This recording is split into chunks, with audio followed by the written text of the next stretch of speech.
então agora vamos chegando, né, lentamente aos nossos fios e cabos. Muita gente usa fio e cabo como se um fosse sinônimo do outro. Não é nada disso. Fio é uma coisa, cabo é outra. Onde é que está isso? Na terminologia da BNT. Certo?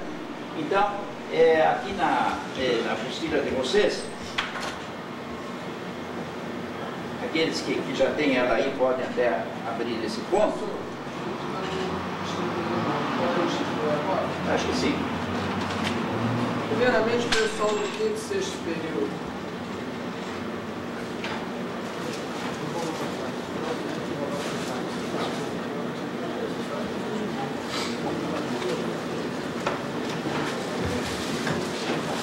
Pessoal do quinto e sexto período.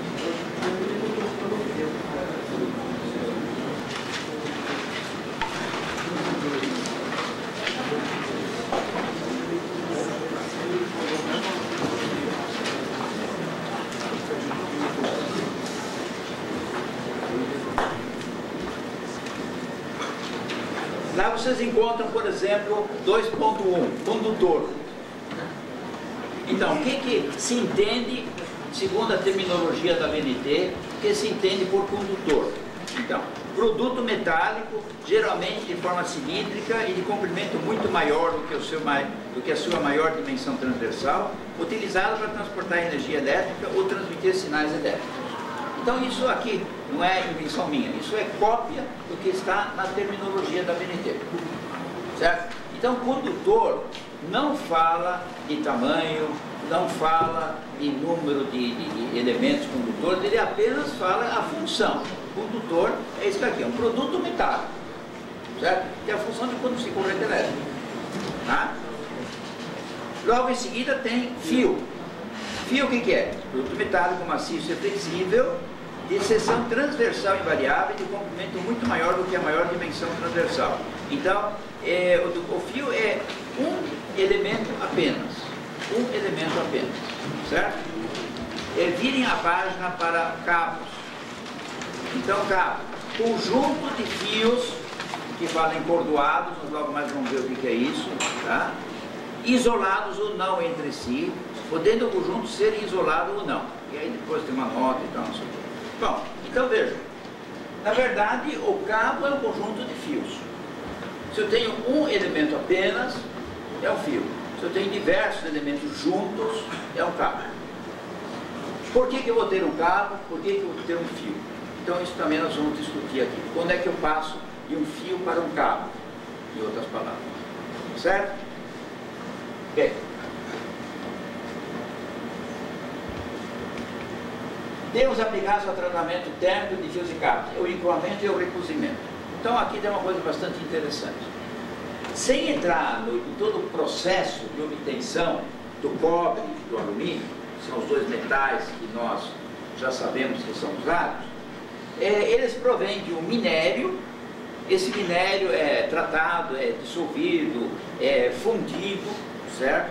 E no final desse processo todo, vocês vão ter lingotes, quer dizer, barras. Essas barras vão ter que ser reduzidas para a seção transversal dos fios que vocês vão querer ter, certo? E essas seções transversais são todas padronizadas, quer dizer, nas normas técnicas vocês têm a indicação da escala de fios que são oficiais no país de acordo com o sistema internacional.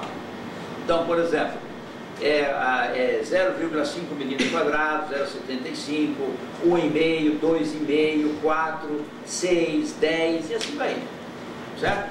Então eu não tenho, por exemplo, um de 12, está fora do padrão, não tenho.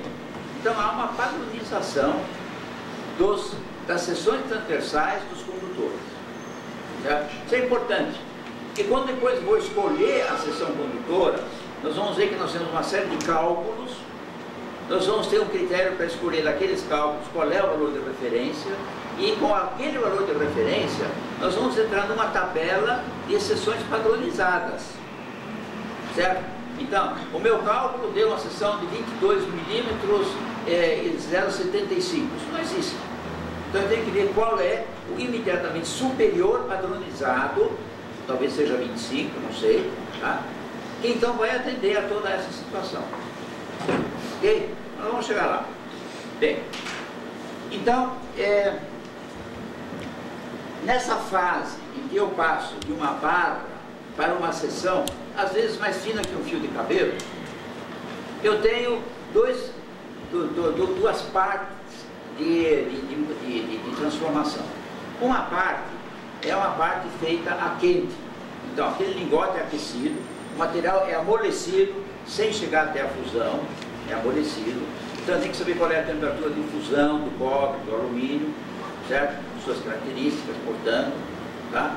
E depois, então, ele é comprimido, né? Comprimido, com isso ele evidentemente reduz a seção e aumenta de comprimento, tá? Após uma certa fase de deformação a quente, eu tenho que dar o acabamento final, em que eu passo esse mesmo condutor por máquinas que então vão comprimir a frio, não mais a quente, a frio o condutor, até ele chegar naquela seção que eu preciso. Ok? Então, a primeira fase em que ele é transformado a quente, né? Então é chamado exatamente de encruamento. E o encruamento continua com a fase a frio, com uma certa, vamos dizer, diferença de comportamento, e que é o seguinte: quando eu trabalho na parte do condutor já a frio, eu tenho uma mudança na sua estrutura cristalina. Os átomos se dispõem de uma maneira diferente, os afastamentos entre os átomos diminuem. Com isso eu altero, eu modifico as características elétricas e mecânicas. As características elétricas são pioradas, ou seja, a sua resistividade elétrica aumenta. E as características mecânicas são melhoradas, ou seja, ele suporta esforços de tração, flexão maiores do que antes desse tratamento. Agora é a opção de saber se nós precisamos dessas melhoras mecânicas ou se nós apenas queremos ter um produto eletricamente ótimo. Depende da aplicação, certo? Então, se eu vou usar um condutor numa rede aérea em que ele fica suspenso entre dois postes, em que eu tenho então esforços mecânicos de vento, de tração, etc., eu preciso ter uma melhora mecânica. Então eu deixo o meu condutor parcialmente encruado. Se eu não preciso dessa característica, se só me interessa a parte elétrica, por exemplo, o condutor que passa dentro desse eletroduto, ele está apoiado dentro do eletroduto, ele não sofre nenhum esforço mecânico, certo? Então, não me interessa, eu não levo nenhuma vantagem com a melhora mecânica. Eu quero uma ótima característica elétrica. Então, eu faço o chamado recozimento. No recozimento, eu pego esse fio, esse condutor, aqueço ele novamente, elimino com isso as tensões internas que levaram, que foram ocasionadas durante o encruamento, certo? E com isso há um reajuste molecular de tal maneira que a resistividade do material elétrico, a resistividade elétrica do material novamente diminui e as perdas do condutor diminuem também, certo? Então ele é otimizado novamente no aspecto elétrico. Então, repetindo isso que nós falamos, eu tenho necessariamente um encruamento do condutor durante a produção.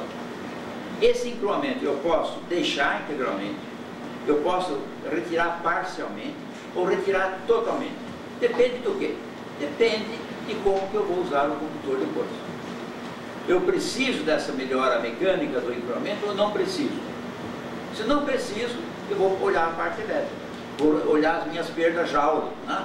O meu I quadrado R, certo? E aí, então, evidentemente, eu vou querer o quê? Um material melhor condutor possível. Então, para isso eu faço o recozimento pleno. Elimino toda a deformação cristalina que possa haver. Tá ok? Então, encruamento e recozimento são novamente termos técnicos que vocês vão encontrar bastante nesse tipo de tecnologia. Os materiais isolantes que vocês encontram por aí são caracterizados por letras praticamente, que são abreviaturas geralmente provenientes do inglês. Então, por exemplo, o PVC, né, é polivinilcloreto. Em português, policloreto de vinila. Certo?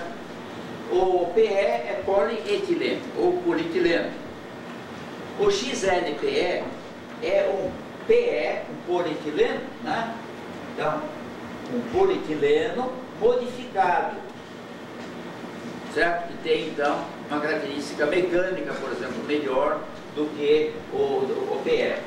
O EPR é uma borracha, rubber, e etilenpropileno. Então, etilenpropileno rubber. Então, borracha de etileno propileno, certo? Então, vocês encontram nos catálogos EPR, borracha de etileno propileno. E esses aqui são plásticos. Esse aqui é uma borracha. E assim vai indo. Normalmente vocês têm essa pequena coleção aí de materiais que são utilizados para isolar condutores. Tá? Isso pode modificar de um momento para o outro, poderá algum deles ser eliminado, poderão aparecer meia dúzia de novos. Isso é uma coisa, enfim, que é ajustada de acordo com a própria evolução tecnológica que o material, que o produto vai ter. Okay? Por exemplo, há 10 anos atrás, ninguém falava do EVA, né? O nylon já é conhecido há mais tempo, até para outras aplicações. Né? Então, assim, as coisas vão se adequando. Então, conclusão.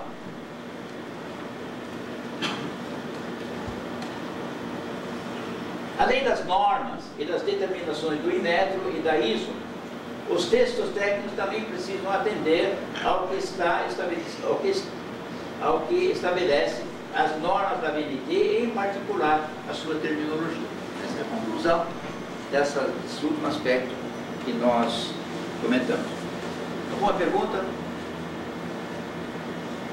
Por favor, me interrompa quando tiver alguma pergunta, tá? Eu não entendi muito bem o que eles fazem o recozimento, como é que eles fazem? Quando você tem a transformação de uma barra para um condutor, você faz essa transformação por ação de forças mecânicas, certo? Compressão. Essa compressão, ela altera a estrutura cristalina do material. Tá?